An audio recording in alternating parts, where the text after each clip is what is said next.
Welcome back into Sports Nightly. I'm Jessica Coody and excited to welcome in a very special guest here in studio here tonight. We have the University of Nebraska System President, Dr. Jeff Gold, joining us here to catch us up on all the things happening here across the UNL systems. Thanks for being here. Welcome back to the studio. Always a pleasure to be here. It's so exciting to be in these new facilities. We love it. We love it. Okay, so basketball season off to a great start, both men's and women's hoops. You're a big fan of both programs. You've been there inside Pinnacle Bank Arena. What has this season meant to you, but also to Husker Nation? Well, of course, it's remarkable. We're so proud of both teams for all of their success. And as you've said, I've been at many of the home games and just an amazing response by our fans.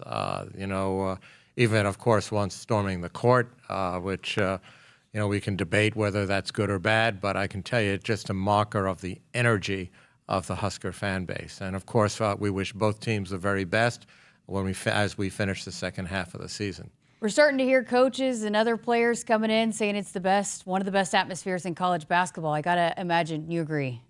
I perfectly do agree. I mean, and, kudos to Amy and kudos to Fred, but this is a lot of hard work by every member of the team, a lot of practice, a lot of planning, and it clearly is paying off on the hardwood. Absolutely. All right, well, there's been a lot of talk over the last few weeks about a potential governance change at Nebraska Medicine. What do Nebraskans need to know about this?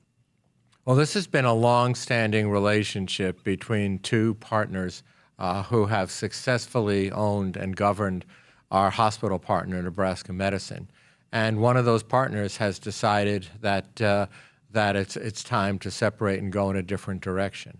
And according to the governance documents, the university has every legal, but more importantly, programmatic and ethical right to become the sole parent here.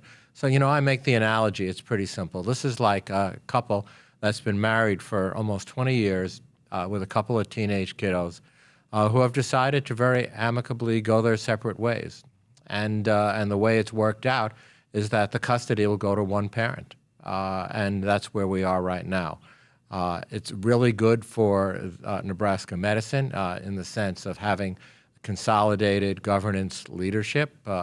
Certainly, it's very similar to the models at Ohio State, at Iowa, at Michigan, and many of our Big Ten peers.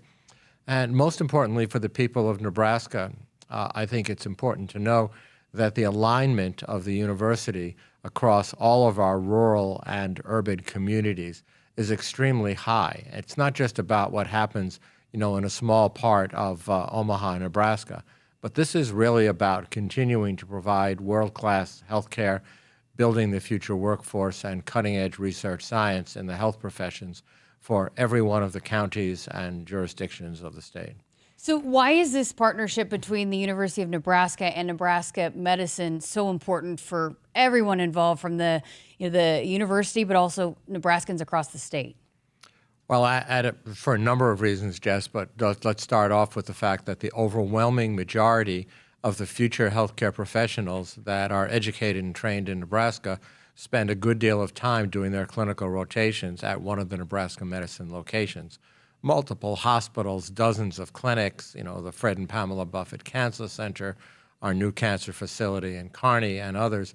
These are all locations where these young women and young men get their clinical experience. You don't become a pediatric heart surgeon by reading a book or watching a video. You really need a clinical experience, hands-on experience to do that. And I'm sort of living proof that you can have a 25-year career on the basis of that training. A lot of the research that we do in cutting-edge cures and diagnostics occurs in the hands of our clinical partners, particularly in Nebraska Medicine. And also the vision of providing accessible, high-quality, affordable care is critically important as well, and that needs to be maintained, not just in a certain part of the state, but statewide. Interestingly, as I crisscross the state and talk about this subject, and I get asked a lot of different questions of it, the first question everybody asks me is, Jeff, I thought that Nebraska Medicine and UNMC were one and the same entity. And the reality is, for the last 20 years, the integration has been so seamless and so tight, and we've not done anything to separate that. I mean, it's one brand signature, it's one mission statement shared by both. The core values are identical between the two institutions, and therefore, in the eyes of the public, and frankly, I'll bet you in the eyes of the students and faculty and our alumni, they probably still think it's one and the same entity as well, and that's how we want to keep it. These kinds of opportunities that you're talking about being provided for Nebraskans got to be pretty near and dear to your heart, being from the medical field. Well, I'll tell you, when I was 25 years old, Jess, I took an oath, affectionately known as the Hippocratic Oath, although I didn't take it in Latin or Greek. I took it in English. But I said that I committed that I would help other people, that I would be humanistic and altruistic, meaning put other people's welfare above mine, that I would always act as a consummate professional, and that above all, do no harm. And as I've thought this through very carefully, given all of the alternatives involved, this is not something that the Board of Regents was looking forward to doing. We didn't ask to have this happen. But as our long-term partner, CRHS, or Clarkson Regional Health Services, has made a strategic decision to go in a different direction, it's up to us to take custody of the kiddos and to be sure that they continue to grow and develop and lead fulfilled and fulfilling lives. It's up to us to be sure that the mission of this great organization is preserved and protected. Oh, that's great. Well, we've also had some change here in Lincoln, recently welcoming in a new leader here on our UNL campus. What can you tell us about our new UNL chancellor? Well, Kathy Ankerson is new in many ways, but also very well known to the campus and to the community. She, of course, served as the dean of the College of Architecture and is a very highly respected leader in that field. But she also served for several years as the executive vice chancellor under Chancellor Bennett and before.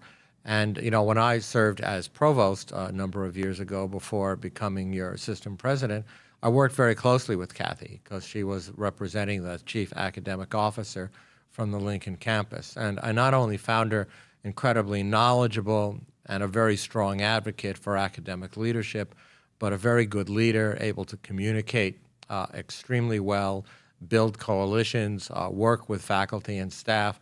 And I think on an interim basis, Kathy's going to be absolutely great. Visiting with UNL President Dr. Jeff Gold. Well, Nebraska's legislative session began earlier this month. What are you hoping to accomplish here over these next few months? Well, first and foremost, express gratitude to the members of the unicameral and to the governor's office for the partnerships that we enjoy, and to be sure that everybody who makes governance decisions for the state of Nebraska understands that being a good partner, providing transparent and up-to-date information, and being available to answer questions as they may come up during this short legislative session is particularly important. However, I think the critical message is, as the state faces a budgetary forecasted shortfall, that the communities that we serve, and of course the members that represent those communities, need to appreciate how important the economic impact of the university is. You know, for every dollar the state appropriates to us, we return at least 10 and maybe more, depending on whether it's in healthcare or in the ag sector or elsewhere. And so we not only educate the future workforce of the state, do hundreds and hundreds of millions of dollars of cutting-edge research, but we also work in every one of the 93 counties through our extension services. So the production ag sector, whether it's in row crops or beef production or whatever, depends upon us. The economic stability, we are collectively the largest employer in the state of Nebraska with a huge economic impact. And so that's the message that we will continue to share, or put very succinctly, you know, from a, you know, if you were making family investment decisions, if you were to invest $1 in the university today, you'd get $10 back in the economy next year. I don't know how many other investments the state could make to be guaranteed a 10x return. Wow. Awesome stuff. Okay, well, we talked a lot about this throughout the football season, but we were in a pretty heated battle and a friendly competition all throughout the football season. But the Big Ten and Abbott We Give blood drive, and Nebraska finished second after winning the first year. But the numbers were so impressive, and I know a lot of lives were saved over the course of the months during the fall. What does this impact mean, and what can Nebraskans continue to do to support this cause? So first and foremost, I want to thank the Nebraskans who rolled up their sleeves and literally donated blood to this. We had over 4 times the number of Nebraskans who participated this year, and we came in just short of winning. Unfortunately, our colleagues in Madison, Wisconsin, donated just a little bit more than we did. But overall, in this football season, we impacted 250,000 lives in the United States. That is absolutely amazing. And, you know, our donor base needs to know that we'll be back. And it's really important. I wrote a letter of congratulations to Chancellor Mnuchin in Wisconsin, but I did close the letter by saying, bring it on. We will be back, and I know that we will. You know, I'll tell you, just recently I had the opportunity to do a kickoff press conference with the mayor of Lincoln at the community blood bank.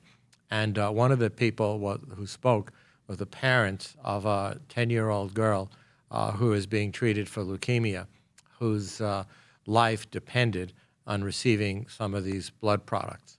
And I got to meet the little girl and her family, and the mom spoke so articulately about, as she saw the blood hanging in the hospital room, knowing that without that her child's days would be numbered. She started to think about how generous it is of people to donate blood for people that they will never know, never meet, knowing that they're going to save somebody's life.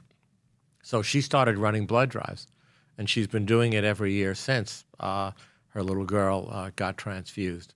And you know, as a former pediatric heart surgeon, I can tell you that it is impossible to do pediatric heart surgery on neonates without having access to routine quality blood products.